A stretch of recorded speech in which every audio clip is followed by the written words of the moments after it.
My name is Laura, and I'm a nurse. After another hectic day at work, I headed home, though I arrived a bit later than usual today. Welcome back. My daughter Meg greeted me as I walked through the door. It must be so lonely for a third grader to wait at home alone every day, and I always feel a pang of guilt when I see her. Despite my own feelings, I know some of my colleagues envy me because I work at the town's hospital, which doesn't require night shifts. Where's your dad today? I asked Meg, noticing his absence. He hasn't come home yet, Meg replied. I wonder when he'll be back. It feels like I haven't seen him in ages. Stan, my husband, is a workaholic and rarely spends time at home. I can't even remember the last time we had a family meal together or he helped with the housework. To be fair, he does spend time with his family, just not with Meg and me. On his days off, he goes to his mother's house to help with gardening, cleaning, and having dinner. He's never been to Meg's soccer practices or spelling bee contests, always prioritizing his parents over us. Because of this, Stan and I have grown apart. I'm sorry, honey, I said, holding Meg close. I'm so sorry for making you feel lonely all the time. I'm fine, Mom. You come home every day, so that's enough for me, Meg reassured me. My heart ached for her. If we were a typical family, we'd spend more time together and be happier. No matter how many times I apologized, it never felt like enough. Then one day, Stan came home at a normal time, a rare occurrence. Our mutual affection for him had waned and conversation was sparse. During dinner, Stan suddenly broke the silence. Why don't we go to Hawaii for the upcoming holidays?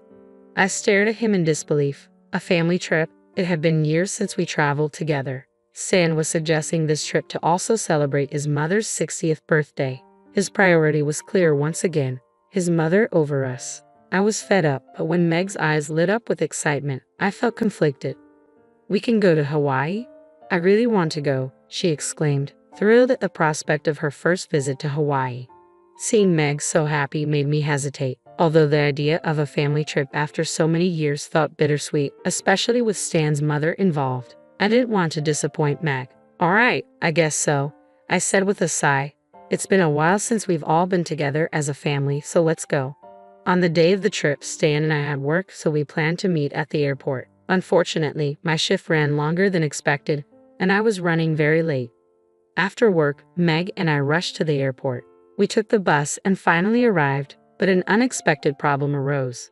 They're not here, I said, glancing around anxiously. Stan and Kate were nowhere to be seen. I searched the airport frantically but couldn't spot them. Where could they be?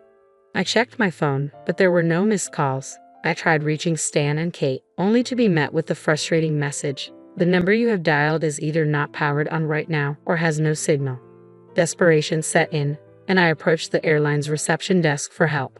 A ground staff member looked up and asked, "Are you Miss Laura Martin?" "Pardon?" I replied, confused. "Yes," I finally said, unsure how they knew my name. The staff member handed me a piece of paper. "I was asked to give this to you." I unfolded the paper, my heart sinking as I read the message. "If you can't be on time, we will take you. You'll have to make your own arrangements. Why don't you just camp out somewhere around here?" Stan and Kate, stunned, I felt a surge of anger and disbelief. Meg noticed my distress. "Mom, what's wrong?" I forced a smile, trying to stay calm. "Oh, it's nothing, sweetie. It looks like your dad and Grandma went ahead without us." "So, we can't go to Hawaii?" Meg asked, her excitement fading. I tried to reassure her.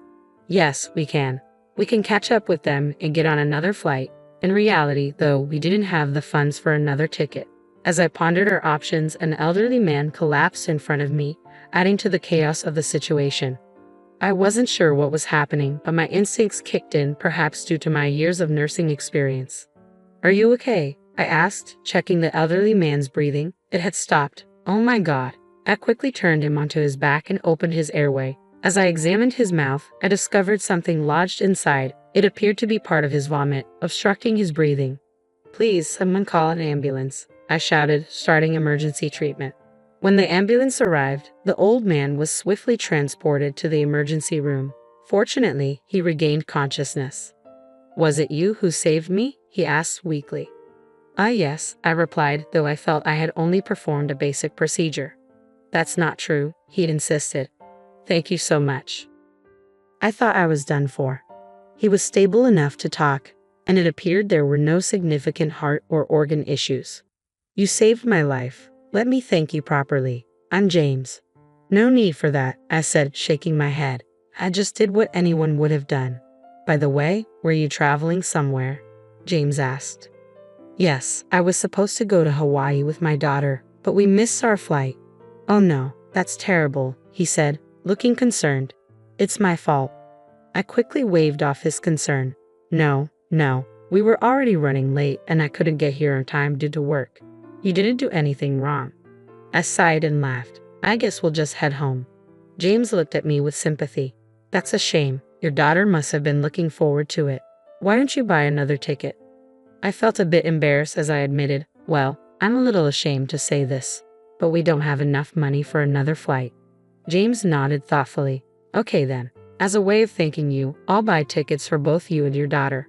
That should solve the problem, right? Wait, no, I can't accept that, I protested. It's completely okay, James insisted with a warm smile. It's the least I can do. Hey, you, James called out to a female staff member who was passing by. He then borrowed a cell phone and made a quick call. After a brief conversation, he hung up and turned back to me. Really, don't worry about it, I said, trying to decline his offer. If I don't find a way to thank you, I won't be able to rest peacefully, James insisted. At that moment, the paper with Stan and Kate's message fell out of my pocket. Thanks to James, Meg and I managed to board the airplane. To my astonishment, he had purchased us expensive business class tickets. His generosity allowed us to enjoy a very comfortable flight, and we finally arrived in Hawaii safely. However, I faced a new challenge. I had no idea which hotel Stan and Kate were staying at. I wished I had asked them beforehand. Hello, are you Laura and Meg? A man called out as we exited the airport. Ah yes, that's us, I replied, puzzled. Nice to meet you, he said, handing me his business card. I noticed it was from a well-known logistics company. I heard about you from the chairman of our company, he said with a smile. Thank you, I said, still confused. The elderly man you helped at the airport is the chairman of our company, he explained. Oh, really? I responded, surprised by the revelation. I was stunned by the revelation that James, whom we had met at the airport, was the chairman of a major company. On the chairman's orders, we'll take you both to your hotel, the man said as he led us to a sleek black limousine. I had never been inside such a luxurious vehicle before.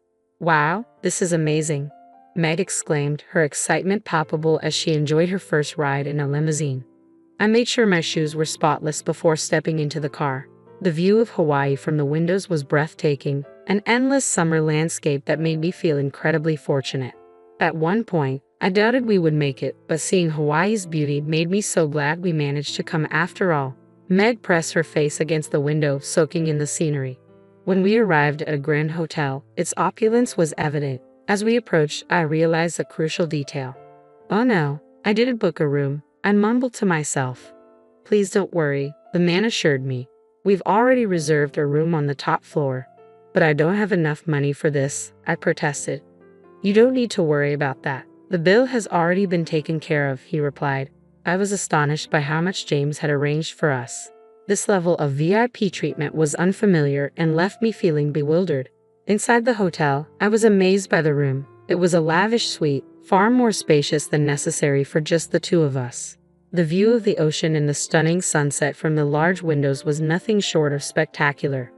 A dedicated hotel staff member was available to assist us with anything we needed, and the food was exquisite, far beyond anything I had ever experienced. They even grilled the most expensive steak right in front of us.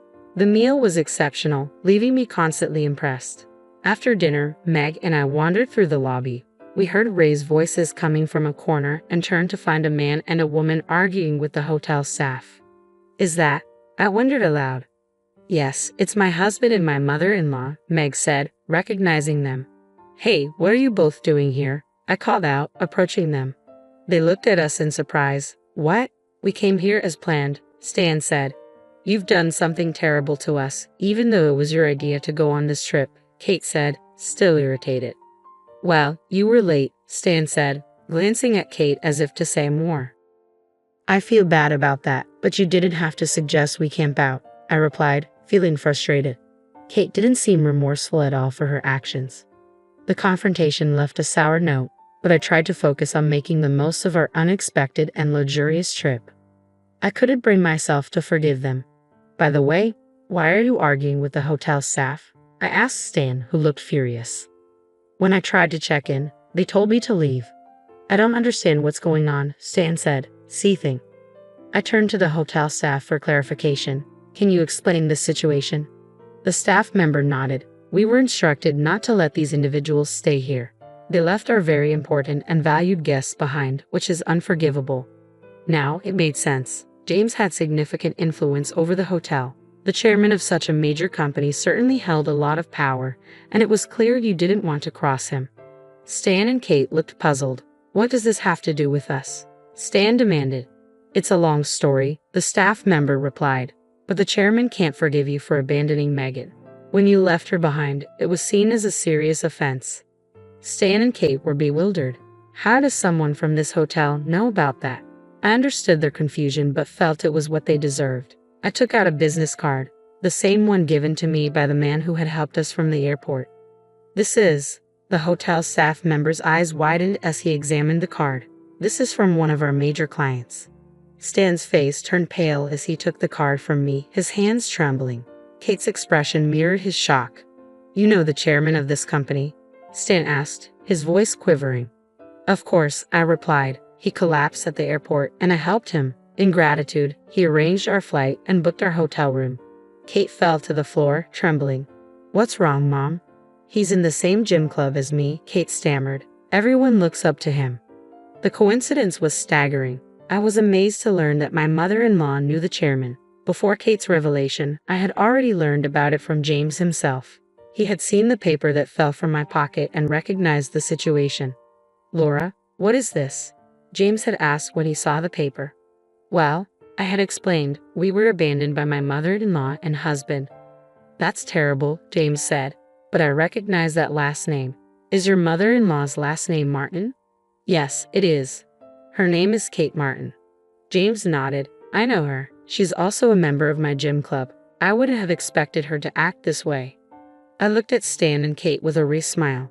Since you've decided to leave us behind, I guess we'll just enjoy the trip on our own. I turned to Kate. Why don't you camp out somewhere nearby? Enjoy the Hawaiian night under the stars. Hey, wait, that's terrible. Kate yelled, her anger rising. You're being incredibly rude, Stan shouted. Stan and Kate continued to protest, but I simply shook my head, ready to make the most of our unexpected adventure with Meg. As I turned my back on Stan and Kate, I couldn't help but find their behavior ridiculous. They had thrown harsh words at me, but when I stood up for myself, they called me terrible and rude. I burst out laughing. Let's go, I said, taking Meg's hand. Meg nodded, and we walked away together. Behind us, the hotel staff was still firmly denying Stan and Kate entry, despite their protests. Get out of here, the staff said. We don't have rooms for you. Finally, Stan and Kate left the hotel, and we were free to enjoy our trip to Hawaii on our own. With Stan's influence almost completely gone from Meg's life, there was no need to think about him at all. I was amazed by the unexpected gift of this wonderful trip, a direct result of helping an elderly man. We were deeply grateful to him for making this experience possible. After returning home, the trip felt like a refreshing escape. Meg seemed to be very satisfied with the vacation, and I was happy to have shared it with her. As for Stan and Kate, their troubles didn't end with their departure from the hotel. Upon returning home, Stan was exhausted and disheveled. It turned out that James' instructions had been communicated to every hotel in Hawaii, and Stan and Kate had spent their time camping out in the wilderness. The consequences of their actions were severe. Stan's boss informed him that the contract with James' company was being canceled, and Kate faced cold treatment from her gym club members, eventually leading to her expulsion. With her primary hobby now lost, she retreated to spending most of her time watching TV and had given up on staying in shape. Stan and I decided it was best to end our marriage. We officially divorced, and custody of Meg was awarded to me. I didn't receive alimony or child support, but my income was sufficient to support Meg without any issues. I would never see my mother-in-law again. Reflecting on everything, it seemed almost fated that my accidental delay at the airport led to such an extraordinary experience. The timing of helping the chairman of a major company, who happened to be known to Kate, was a remarkable twist of fate. Despite everything that went wrong with Stan, I had no regrets. My life was centered around my precious daughter, and I felt fulfilled without needing anyone else.